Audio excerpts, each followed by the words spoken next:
जर आज एखाद्या गावात बिबट्याला मारलं गेलं तर शिक्षा फक्त दंड असते का, की थेट तुरुंग? आणि जर तो बिबट्या हल्ला करायला आला असेल तर काय? हा व्हिडिओ शेवटपर्यंत ऐका, कारण एक चुकीचा निर्णय आयुष्यभराचा गुन्हा बनू शकतो.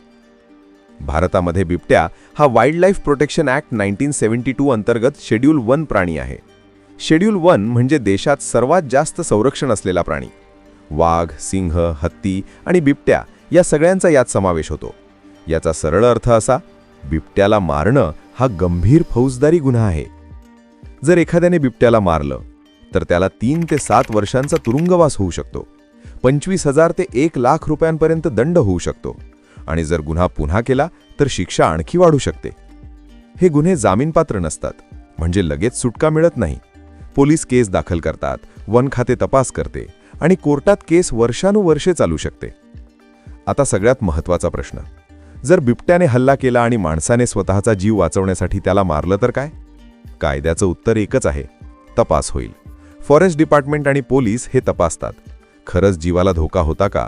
पळण्याचा किंवा वाचण्याचा दुसरा पर्याय होता का? मारणं शेवटचा उपाय होता का? बहुतेक प्रकरणांमध्ये तरीही केस नोंदवली जाते, चौकशी होते आणि काही वेळा अटकही होते. म्हणजे सेल्फ डिफेन्स असलं तरी लगेच निर्दोष ठरवलं जात नाही. आता अजून गंभीर परिस्थिती, जर गावकऱ्यांनी जमाव करून बिबट्याला मारलं तर? हा कलेक्टिव्ह क्राईम मानला जातो. अनेक लोकांवर एकाच वेळी केस होतात. मोबाईल व्हिडिओ, CCTV आणि साक्षीदार वापरले जातात. सगळे करत होते हा बचाव कोर्टात चालत नाही. आता एक सत्य समजून घ्या, बिबट्या माणसाचा शत्रू नाही. तो जंगल कमी झाल्यामुळे आणि उसाच्या शेतात मिळणाऱ्या आडोशामुळे गावाच्या जवळ येतो.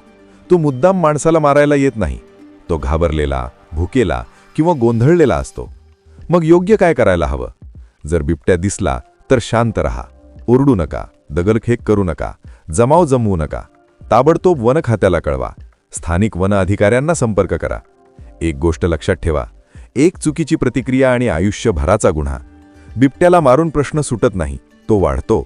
बिबट्याला मारणं शौर्य नाही, शांत राहून योग्य निर्णय घेणं हेच खरं शहाणपण आहे.